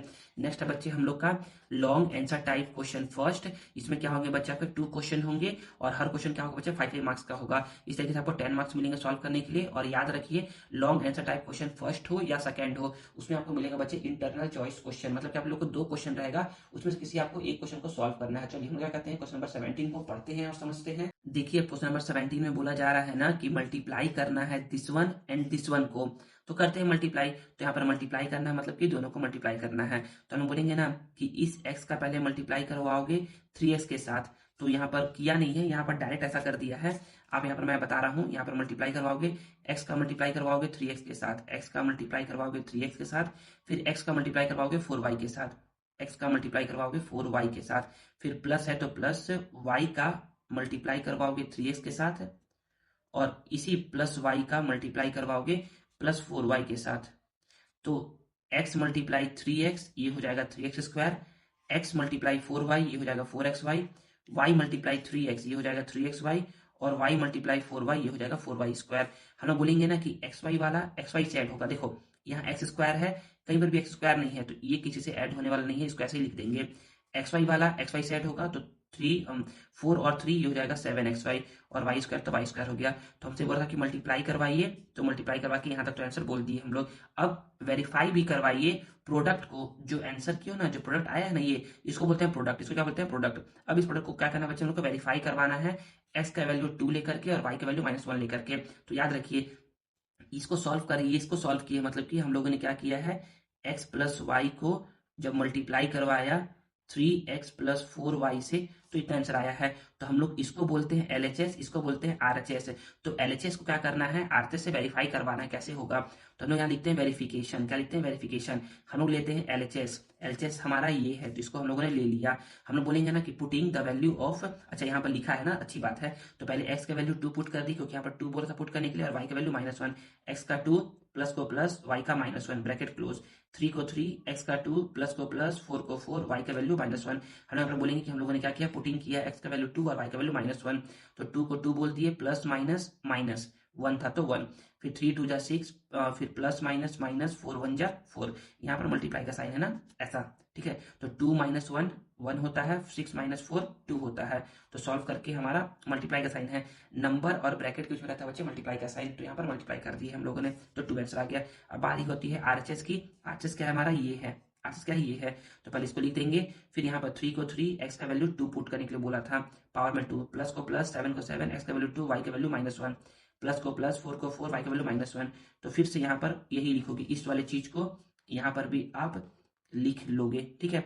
तो 3 को 3, 2 का पावर 2 4 होता है, फिर प्लस माइनस माइनस होता है, 7 2 जा 14 होता है, -1 का पावर 2 करोगे ना, तो -1 -1, तो माइनस माइनस क्या होता है, प्लस, 1 1 जा 1, तो यहाँ पर माइनस साइन हट जाएगा। तो 4 × 1, ये पॉइंट है, मतलब कि मल्टीप्लाई है। आई थिंक इतना तो आता ही होगा आप लोगों को कि पॉइंट का मतलब मल्टीप्लाई होता है। फिर 3 4 जा 12, -14, 4 1 जा 4। तो फिर हम बोलेंगे ना कि 12 + 4 16 होता है, -14 और प्लस 2 था, तो मतलब कि सॉल्व करेंगे तो 2 आ जाएगा। हम लोग बोलेंगे कि LHS जो है वो RHS के इक्वल आ गया है, इसलिए क्या हो गया, ये हेंस वेरीफाइड हो गया है, हेंस वेरीफाइड। तो आपका ये आंसर हो जाएगा। क्वेश्चन नंबर 17 के बाद क्या करते हैं हम लोग, question number 18, sorry question number 17 का, और क्वेश्चन नंबर 17 का जो ऑप्शनल है, या तो आप इसको बनाइए या तो आप इसको बनाइए, दोनों में से जो आसान लगे उसको बनाइए, जो अच्छा लगता है आपको उसको बनाना है। तो यहाँ पर बोला जा रहा है हम लोगों को कि find out the compound interest. आप लोग, मैंने बताया है कि जब भी कभी बोलेगा कंपाउंड इंटरेस्ट फाइंड करने को, तो आप बोलोगे कि हम तो नहीं करेंगे, हम तो नहीं करेंगे, हम क्या करेंगे, हम फाइंड करेंगे अमाउंट, हम फाइंड क्या करेंगे, अमाउंट फाइंड करेंगे। क्योंकि बच्चे याद रखिए ना कि आप क्या करते हो, कंपाउंड इंटरेस्ट का फॉर्मूला भी याद करते हो, अमाउंट का फॉर्मूला भी याद करते हो, तो आपको कंफ्यूजन हो जाएगा। और बच्चे जो ये क्या है, जो आपको जब ये 8th में पढ़ रहे हो ना, वही आपको 9th में ही पढ़ना है, यही चीज आपको 9th में ही पढ़ना है, यही चीज आपको 10th में ही पढ़ना है। तो इसलिए क्या करिए, केवल और केवल आप जब भी पढ़ेंगे मेरे से ना, तो मैं आपको यही बताऊंगा कि कंपाउंड इंटरेस्ट अगर निकालना हो तो हम लोग अमाउंट ही निकालेंगे पहले, और अमाउंट निकालना हो तो अमाउंट तो निकालेंगे पहले। और ये जो मेथड बना है ना, बकवास मेथड बना है, इस मेथड से कभी सॉल्व मत करिए, बच्चों को समझ में ही नहीं आता है। तो हम लोग क्या करेंगे, हम लोग को निकालना है कंपाउंड इंटरेस्ट, इतना रुपीज है, इतना रेट है, इतना ईयर है। तो प्रिंसिपल ये हो गया, रेट ये हो गया, टाइम ये हो गया, हमको निकालना है कंपाउंड इंटरेस्ट। हम लोग बोलेंगे कि हमको नहीं पता कंपाउंड का फॉर्मूला ये होता है, हम लोग बोलेंगे कि हमको पता है कि अमाउंट का फॉर्मूला होता है P1 + R/100⁻n होता है। तो मैं बोलूंगा कि P, इसका प्रिंसिपल मतलब होता है P।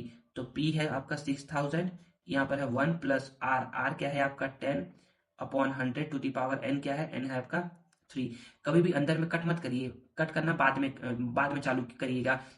तो मैं क्या करता हूँ, मैं इस वाले को सॉल्व करता हूँ यहाँ पर, ताकि मेरा यहाँ पर स्पेस बच जाए। तो आप लोग सॉल्व करिएगा यहीं पर, ठीक है। एक काम करता हूँ, पूरा लिख ही देता हूँ ना, यहाँ पर ये 6000, मैं बोलूंगा कि इसको सॉल्व करते हैं। तो यहाँ पर 100 का 1 से मल्टीप्लाई, तो 100, 1 का 10 से मल्टीप्लाई तो 10, और 1 का 100 से मल्टीप्लाई तो 100। ऐसा आप लोगों ने पढ़ा है, आप लोग को आज ही पढ़ाया हूँ। तो यहाँ पर 6000, फिर यहाँ पर 100 + 10, ये हो जाएगा 110/100⁻3। तो यहाँ पर ये हो गया 6000।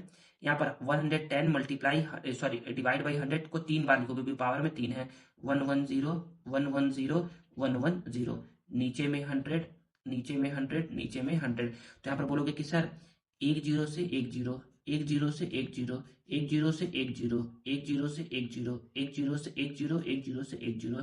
तो यहाँ पर 6 को 6, 11 मल्टीप्लाई 11 मल्टीप्लाई 11, ये होता है 1331। क्या होता है, 1331 होता है। तो मैं बोलूंगा कि 6 1 जा 6, 6 3 जा 18, 8 कैरी 1, 6 3 जा 18 और 1 19 का 9 कैरी 1, 6 1 जा 6 और 1 7। तो बोलोगे सर आपका इतना आंसर आया, सर इसका तो आया ही नहीं इतना। बच्चे आएगा भी नहीं, क्यों नहीं आएगा, क्योंकि बच्चे हम लोगों ने भी अमाउंट निकाला है, तो अमाउंट आपका इतना रुपीस आ गया है। हमको क्या निकालना है, CI निकालना है। तो बोलोगे सर CI का फॉर्मूला होता है अमाउंट माइनस प्रिंसिपल। अमाउंट दिया है 7986, प्रिंसिपल क्या है बच्चे, प्रिंसिपल है 6000। तो जब आप इसको माइनस करोगे ना, तो 6 - 0 करोगे तो 6, 8 - 0 करोगे तो 8, 9 माइनस 0 करोगे तो 9 और 7 माइनस 6 करोगे तो 1। आपका इतना कंपाउंड इंटरेस्ट निकल के आ जाएगा, जो कि यहाँ पर निकाला। इतना मेहनत करने के बाद हम लोग इतना कम मेहनत किया और आसानी से निकाल दिया। आप लोग ऐसे ही बनाइएगा, आप लोग का 100% आंसर क्या है, ट्रू होगा और कोई भी गलत नहीं कर सकता, और आप लोग को इसमें 5 मार्क्स तो मिलेगा ही मिलेगा अगर आप लोग ऐसे सॉल्व करोगे तो। अब देखिए नेक्स्ट क्वेश्चन हमारा क्वेश्चन नंबर 18। क्वेश्चन नंबर 18 को ही पढ़ते हैं, समझते हैं। ये भी बच्चे कुछ वैसा ही क्वेश्चन जैसा हम लोगों ने अभी सॉल्व किया है। तो यहाँ पर बोला जा रहा है ना, सॉरी, यहाँ पर बोला जा रहा है, यहाँ पर समझिएगा कि हम लोग क्या है, क्वेश्चन नंबर 18 है। इसमें बोला जा रहा है कि अनामिका डिपॉजिट इतना रुपए at 10% annual compound interest for this 1 year.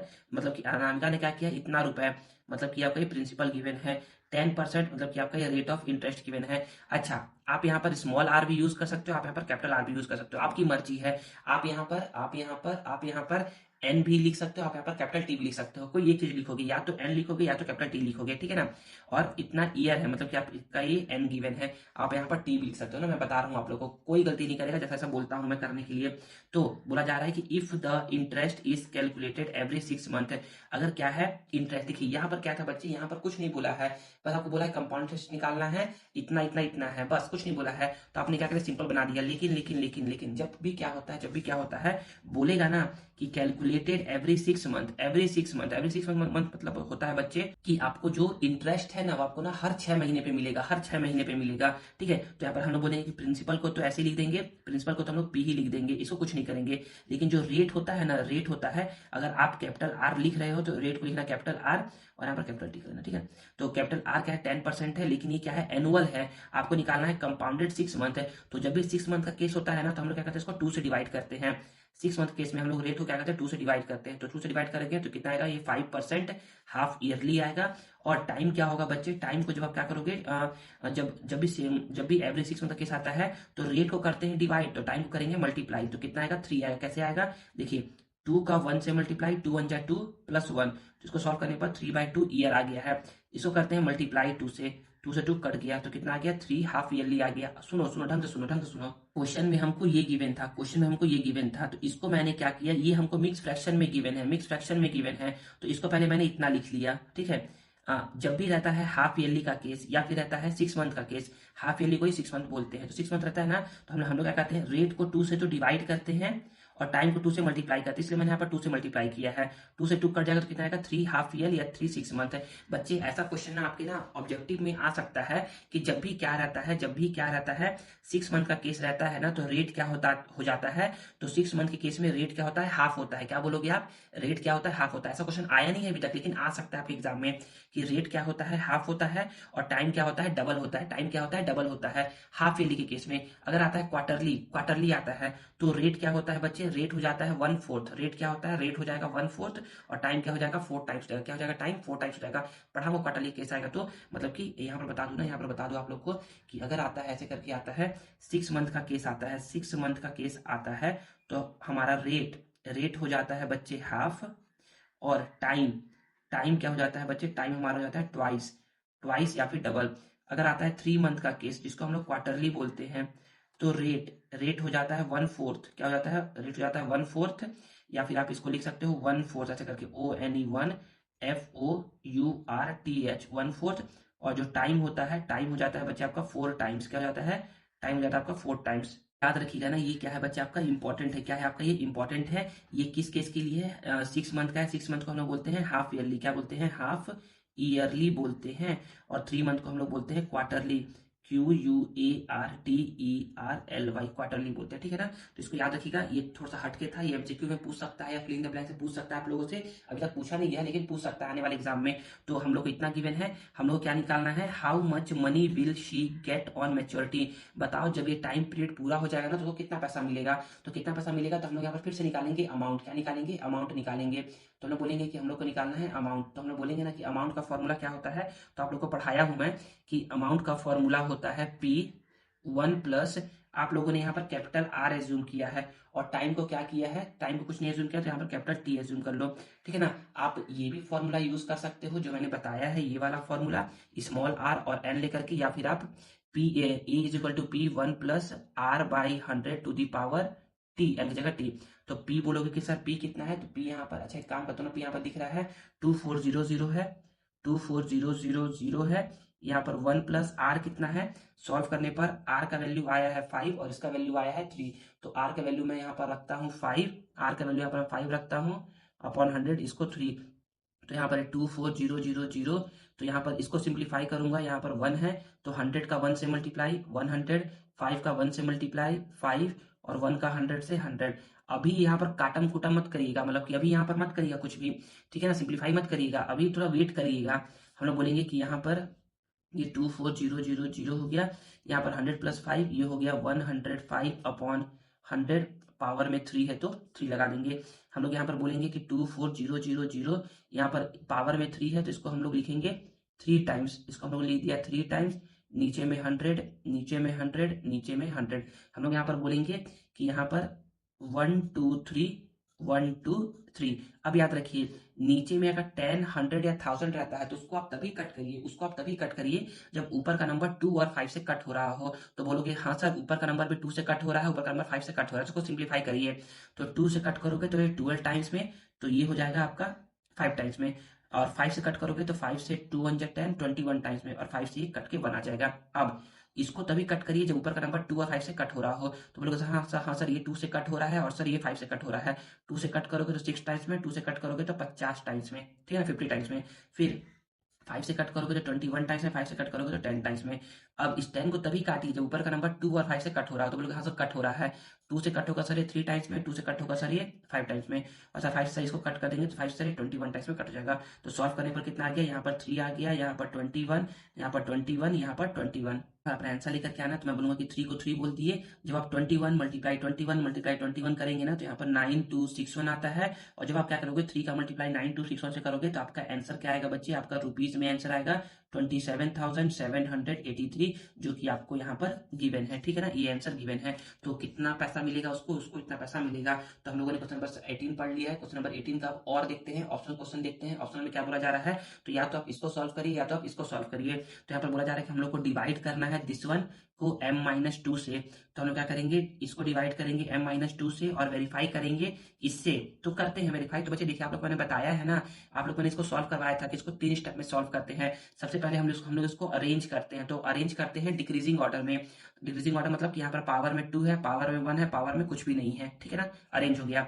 Second step में क्या करते हैं हम लोग, फर्स्ट टर्म को फर्स्ट टर्म से डिवाइड करते हैं, m स्क्वायर को m से डिवाइड करेंगे। तो यहाँ पर m क्या है, 2 बार है, और यहाँ m क्या 1 बार है, तो एक बार कट जाएगा, बचेगा कितना, m बचेगा, क्या बचेगा, m बचेगा। जो आता है उसको यहाँ पर लिख देते हैं, उसको यहाँ पर लिख दिए। अब जो m है, थर्ड स्टेप में क्या करते हैं हम लोग, जो जो आता है उसका इससे मल्टीप्लाई करवाते हैं। तो m-2 से मल्टीप्लाई कराएंगे तो m मल्टीप्लाई m, ये होता है m स्क्वायर, ठीक है, सॉरी हाँ ये होता है m स्क्वायर, और m का मल्टीप्लाई 2 से होगा तो ये होगा -2m होगा। तो इसको सिंप्लीफाई करने पर इतना आ गया। हम लोग बोलेंगे कि यहाँ पर प्लस रहता है तो माइनस लिखते हैं, माइनस रहता है तो प्लस लिखते हैं। तो ये प्लस में है, ये माइनस में है, कट के क्या हो जाएगा, ये 0 हो जाएगा। ये -3m, ये +2m, तो -m होगा। यहाँ पर +7 को नोट डाउन कर लेंगे। अब फिर से वही स्टेप्स।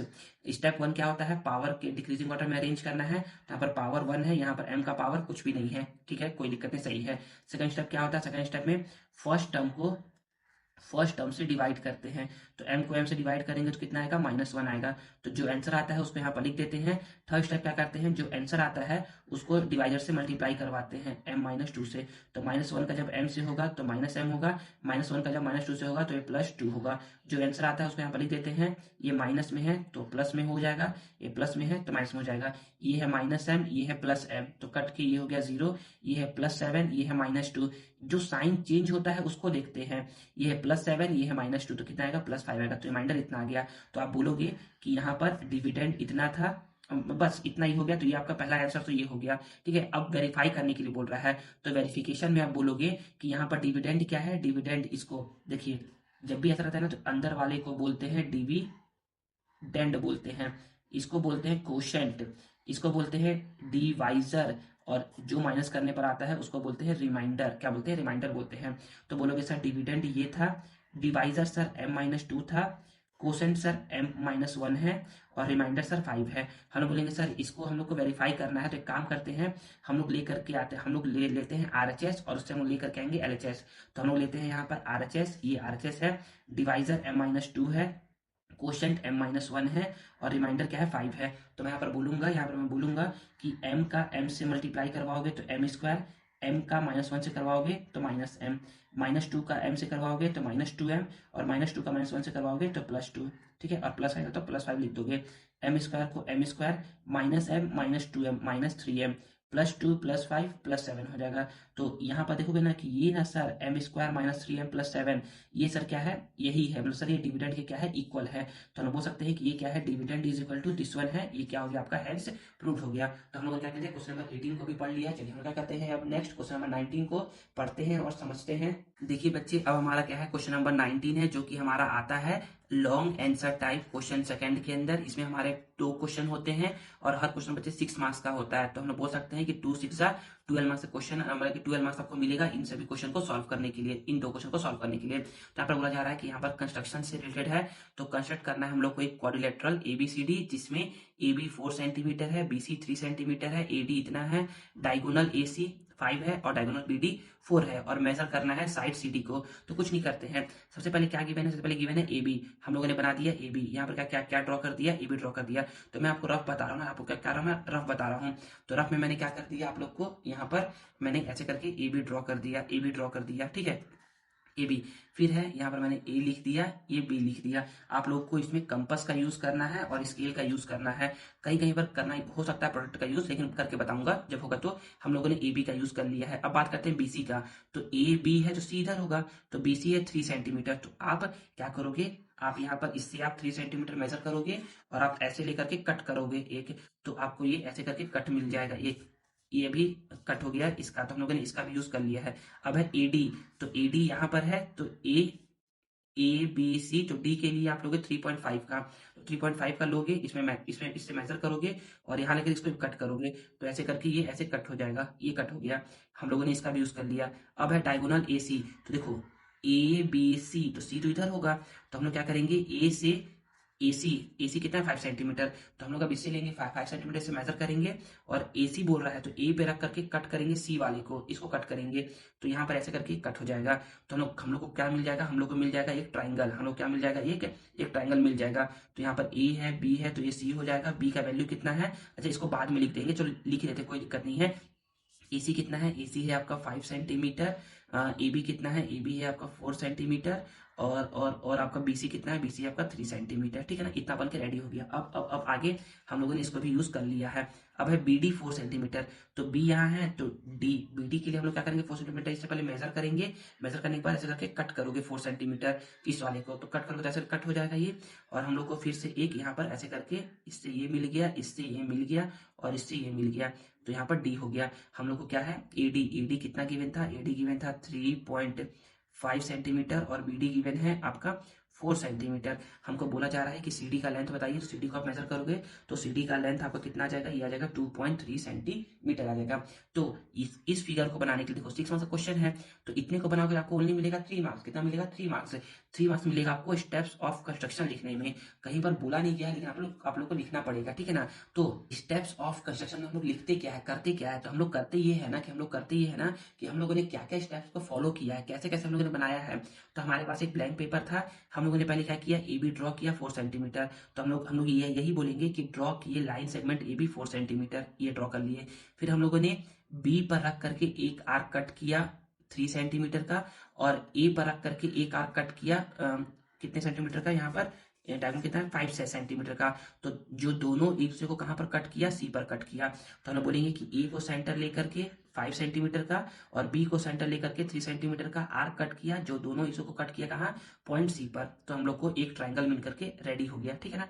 अब हम लोग बोलेंगे कि A से क्या किया, एक कट किया 3.5 सेंटीमीटर का और B से कट किया 4 सेंटीमीटर का, जो आपस में काटे एक दूसरे को कहाँ पर काटे हैं, ये काटे हैं पॉइंट D पर। तो मैं बोलूंगा कि विथ A को सेंटर लिए 3.5 सेंटीमीटर का और B को लिए 4 सेंटीमीटर का, जो दोनों कट करते हैं, इंटरसेक्ट करते हैं एक दूसरे को पॉइंट डी पर। सभी को हम लोगों ने क्या कर लिया है, ज्वाइन कर लिया है। इस तरीके से आपका कोलेक्टर बन करके रेडी हो गया है, ठीक है ना। और हम लोगों ने हमको बोला था कि सीडी का लेंथ बताइए, तो सीडी का लेंथ क्या है, मेजर ऑफ सीडी 2.3 सेंटीमीटर है, ठीक है ना। आई थिंक समझ में आ गया होगा। तो यहाँ पर हमारा क्वेश्चन नंबर 19 का पहला तो हो गया ओवर। अब हम लोग और देखते हैं, या तो इसको सॉल्व करना है या तो इसको सॉल्व करना है। तो पढ़ते हैं, समझ में आ जाएगा। तो हम लोग को बोलेंगे ना कि find the curve surface and whole surface area of a cylinder. हम लोग को कर्व सरफेस एरिया निकालना है और होल सरफेस एरिया निकालना है। होल सरफेस एरिया को हम लोग क्या बोलते हैं बच्चे, उसको हम बोलते हैं टोटल सरफेस एरिया। क्या बोलते हैं, टोटल सरफेस एरिया बोलते हैं। तो बोलोगे सर कर्व सरफेस एरिया का जो फॉर्मूला होता है वो 2πr/h होता है, और सर जो होल सरफेस एरिया का फॉर्मूला होता है वो होता है सर 2πr/r+h होता है। मतलब सर हम लोग को यहाँ पर r और h का वैल्यू पता हो जाएगा ना, तो हम लोग क्या कर सकते हैं, इजिली कैलकुलेट कर सकते हैं। तो देखते हैं क्या क्या गिवन है। तो हम लोग को रेडियस है 7 सेंटीमीटर, हम लोग को रेडियस लिख देंगे कि radius of cylinder r = 7 centimetre. Height है 24, तो height of cylinder h = 24 centimetre. तो बस हमको निकालना है कर्व सरफेस एरिया। तो बोलोगे ये होता है 2πr/h, तो 2 को 2 लिख दिए, पाई का 2/7, r का और h का, सबको रख करके सॉल्व कर देंगे तो इतना आंसर आ जाएगा। याद रखिए एरिया निकाल रहे हैं, क्या निकाल रहे हैं, कर्व सरफेस एरिया निकाल रहे हैं। कर्व सरफेस एरिया निकाल रहे हैं तो हमेशा इसका यूनिट क्या होगा, स्क्वायर में होगा। क्या होगा, स्क्वायर में होगा। सेंटीमीटर था तो स्क्वायर सेंटीमीटर, मीटर आएगा तो स्क्वायर मीटर हो, क्या होगा, स्क्वायर मीटर होगा। अब बात करते हैं होल सरफेस एरिया या फिर टोटल सरफेस एरिया। इसका फॉर्मूला होता है 2πr/r+h। 2 को 2 बोल दिए, पाई का वैल्यू इतना है, r का वैल्यू इतना है, r का वैल्यू इतना है, h का वैल्यू इतना है। तो पहले इसको सिंप्लीफाई करेंगे, 31 आ गया, 7 से 7 कट जाएगा, सबको मल्टीप्लाई कर देंगे, इतना आ जाएगा। एरिया का ही बात कर रहे थे तो स्क्वायर सेंटीमीटर आपका आंसर होगा, ठीक है ना। तो क्वेश्चन नंबर 19 हो गया कंप्लीट। चलिए हम क्या करते हैं, क्वेश्चन नंबर 20 को ही पढ़ते हैं और समझते हैं। तो इसमें बोला जा रहा है क्वेश्चन नंबर 20 में हमारा फिर से क्वेश्चन ही है कि फाइंड बोल रहा हूं मैं, volume of a cylinder is this one. हमको वॉल्यूम ऑफ सिलेंडर इतना गिवन है एंड रेडियस भी गिवन है। तो वॉल्यूम ऑफ सिलेंडर गिवन है, हमको निकालना है होल सरफेस एरिया, तो हमको ये पता होना चाहिए। तो बोलोगे सर हम लोग को ना वॉल्यूम गिवन है और रेडियस गिवन है, तो सर हम लोग को ना एच नहीं गिवन है। सर हम लोग ना एच निकालेंगे कहीं से पहले, तब निकल पाएगा। तो हम लोग एज्यूम करते हैं कि हाइट ऑफ अ सिलेंडर क्या है, एच है, और रेडियस क्या है, आर है। तो हम लोग को वॉल्यूम गिवन है, हम लोग को क्या गिवन है, वॉल्यूम गिवन है। देखो जो गिवन रहता है ना उसी से क्या निकलेगा, आपका अननोन वैल्यू का आंसर निकलेगा। अननोन वैल्यू h है तो h का आंसर निकलेगा। तो हम लोग बोलेंगे ना कि वॉल्यूम ऑफ सिलेंडर इतना है, मतलब कि ये πr²h होता है। याद रखोगे ना कि वॉल्यूम ऑफ सिलेंडर क्या होता है बच्चे, πr²h होता है। हमको कितना गिवन है, 44, तो 44 = πr²h। तो 44 को 44, पाई का वैल्यू 22/7, r का वैल्यू कितना है, 2 है। तो यहाँ पर 2 का पावर 2 और यहाँ पर h को यहाँ पर छोड़ दोगे, ठीक है ना। तो मैं बोलूंगा ना कि h को निकालना है, बाकी सब पता है, सब ये दोनों मल्टीप्लाई में है तो चले जाएंगे डिवाइड में। यहाँ पर ये डिवाइड में चले जाएगा मल्टीप्लाई में। तो ये देखिए यहाँ पर ऐसा ही कुछ किया हुआ है। यहाँ पर इन सबको लिखने के बाद h को यहाँ पर छोड़ करके सॉल्व किया है तो h का वैल्यू आ जाएगा 7/2। फिर होल सरफेस एरिया का फॉर्मूला क्या होता है, ये होता है 2πr+h। 2 को 2 लिख दिया, पाई को इतना लिख दिया, r को पहले से ही पता था, 2 को 2, h को h। इसको सॉल्व करने के लिए बताया हूं आपको कैसे सॉल्व करते हैं। यहाँ पर लिखते हैं 1, 2 2 जा 4, 7 1 जा 7, 2 1 जा 2। सिंप्लीफाई करोगे इतना आएगा, फिर इसको सॉल्व करोगे तो इतना आंसर आपका आ जाएगा। अब एक लास्ट क्वेश्चन है 20 का और है, इसको भी पढ़ लेते हैं। तो जैसा ये क्वेश्चन था वैसा ये भी क्वेश्चन है, लेकिन सॉल्व करते हैं समझ में आएगा। तो हम लोग बोलेंगे यहाँ पर कि हम लोग को करना क्या है, हम लोग को करना क्या है, हम लोग को कंस्ट्रक्ट करना है एक क्वाड्रिलेटरल ABCD जिसमें AB 4 है। तो हम लोग क्या करते हैं, AB ड्रॉ करते हैं 4, AB क्या करते हैं, AB ड्रॉ करते हैं 4, ठीक है ना। AB हम लोगों ने इसका यूज कर लिया है, AB है 4 सेंटीमीटर है, BC है 3.1, तो AB तो C इधर होगा, तो BC है 3.1। अभी C पता नहीं कहाँ पर है, C यहाँ यहाँ यहाँ यहाँ यहाँ यहाँ कहीं भी हो सकता है C। तो BC है 3.1, तो इसका भी यूज कर लिए। अब बात करते हैं CD, तो C पता ही नहीं तो D तो बना ही सकते हैं, तो CD का यूज नहीं कर पाएंगे। AD है 4.2, तो AD है 4.2, तो 4.2 ऐसे कर देंगे, ठीक है ना। तो हम लोगों ने इसका भी यूज कर लिया है। अब है AC, तो देखो AB है तो C यहाँ पर होगा, तो AC कितना है, 5 सेंटीमीटर है, तो AC 5 सेंटीमीटर। सारा चीज इससे कट करेंगे ना, मतलब कि ये जो कट आर्क लगाए हैं वो इससे आर्क लगाएंगे, पहले इससे मेजर कर लेंगे, इससे मेजर कर लेंगे BC, इससे मेजर करेंगे BC 3.1। तो यहाँ पर दिख रहा होगा 3.1, तो ये मैंने रखा 3.1 पर 1 मीटर और इसको रखा ऐसे करके, तो मैंने सर के कट कर दिया, क्या कर दिया, कट कर दिया। फिर AC 5 है तो AC 5 लूंगा और AC 5 है तो A पर रख करके कट करूंगा। तो दोनों जहां पर कट होंगे, मान लो कि यहाँ पर कट होते हैं, कट होंगे तो यहाँ से हम लोग को एक ट्राइंगल मिल जाएगा ऐसा करके। AC है आपका 5 सेंटीमीटर, BC आपका कितना था, BC आपका था 3.1 सेंटीमीटर, आपका सी मिल गया, आप लोगों ने इसको ज्वाइन कर दिया। अब बात करते हैं कि सर हम लोगों ने इसका यूज कर लिया है। सर हम लोगों ने इसका यूज अभी तक नहीं किया है सी डी का। सी डी है 3 सेंटीमीटर, तो सी पॉइंट तो मिल गया यहाँ पर। तो अब यहाँ पर हम लोग मेजर करेंगे 3 सेंटीमीटर, इसको मेजर करेंगे 3 सेंटीमीटर, और यहाँ पर आपके कट लगाएंगे। क्या लगाएंगे? कट लगाएंगे। जब कट लगाएंगे तो इसका कट करेगा तो यहाँ पर क्या मिल जाएगा? डी मिल जाएगा। फिर इसको क्या कर देंगे? ज्वाइन कर देंगे। तो सी डी कितना है? 3 सेंटीमीटर, ये हो गया 3 सेंटीमीटर। ए डी कितना था? ए डी आपका था 4.2 सेंटीमीटर, ये हो गया। Measure the diagonal B D, इसको मेजर करना है तो इसको ज्वाइन कर लो। इसको क्या कर लोगे? ज्वाइन कर लोगे। इसको ऐसे करके ज्वाइन कर लोगे। तो बस यहाँ पर हम लोगों ने कर लिया। तो इस तरीके से आपका फिगर बन के रेडी हो जाएगा, और फिगर बन के रेडी होगा तो यह क्वेश्चन 6 मार्क्स का, आपको ओनली मिलेगा 3 मार्क्स। लेकिन जब आप लिखोगे स्टेप्स ऑफ कंस्ट्रक्शन तो आप लोगों को 3 मार्क्स और मिल जाएगा। तो हम लोग यहाँ पर बोलेंगे कि सबसे पहले हम लोगों ने क्या किया? सबसे पहले हम लोगों ने A B is equal to draw किया 4 सेंटीमीटर। तो बोल दोगे कि draw line segment A B is equal to 4 centimetre. फिर क्या किया? हम लोगों ने ए को सेंटर एज्यूम किया और 5 सेंटीमीटर का एक आर्क कट किया, और बी को सेंटर एज्यूम किया और 3.1 का एक आर्क कट किया, जो कट करता है एक दूसरे को, intersect each other at point C. Intersect A को सेंटर लेकर के ड्रॉ किया एक आर्क 5 सेंटीमीटर का, और बी को सेंटर लेकर के एज्यूम किया इतना, जो दोनों कट करता है एक दूसरे को पॉइंट सी पर। जैसा इसमें लिखाया हुआ था वैसा भी आप इसमें लिख सकते हो, पॉइंट 2। यहाँ का पॉइंट 2 को आप यहाँ के 2 और 3 को मिक्स करके आप लिख सकते हो, ठीक है ना। तो हम लोग को पॉइंट सी मिल गया। फिर नेक्स्ट हम लोगों ने क्या किया? नेक्स्ट हम लोगों ने ए को सेंटर लेकर के एक कट किया 4.2 सेंटीमीटर का आर्क लेकर के, बी को लेकर के 5 सेंटीमीटर का कट किया, नहीं सॉरी, सी को लेकर के, बी को सेंटर नहीं लिए थे यहाँ पर, तो बीडी पता ही नहीं था। सी को लेकर के 3 सेंटीमीटर कट किया, तो सी से एक कट ऐसे, ए से एक कट ऐसे, दोनों कट के दूसरे को पॉइंट डी पर। तो यहाँ पर लिखा गया है कि सी को सेंटर लेकर के 3 सेंटीमीटर का आर्क लगाया, और ए को सेंटर लेकर के 4.2 का आर्क लगाया, तो जो दोनों कट किया एक दूसरे को कहाँ पर? पॉइंट डी पर। पॉइंट डी पर कट कर दिया है। फिर सबको को क्या कर दिया है हम लोगों ने? ज्वाइन कर दिया। सबको क्या कर दिया हम लोगों ने? ज्वाइन कर दिया है। और ज्वाइन करने से हमारा रिक्वायर्ड क्वाड्रिलेटरल जो था ए बी सी डी, वो बन करके क्या हो गया? रेडी हो गया है। आपको बोला गया था बी डी मेजर करिए, तो measure of B D diagonal कितना हो जाएगा? 5.4 सेंटीमीटर आपका बन के रेडी हो जाएगा, ठीक है ना। तो यहाँ पर क्या होता है? यहाँ पर ये वीडियो ओवर होता है।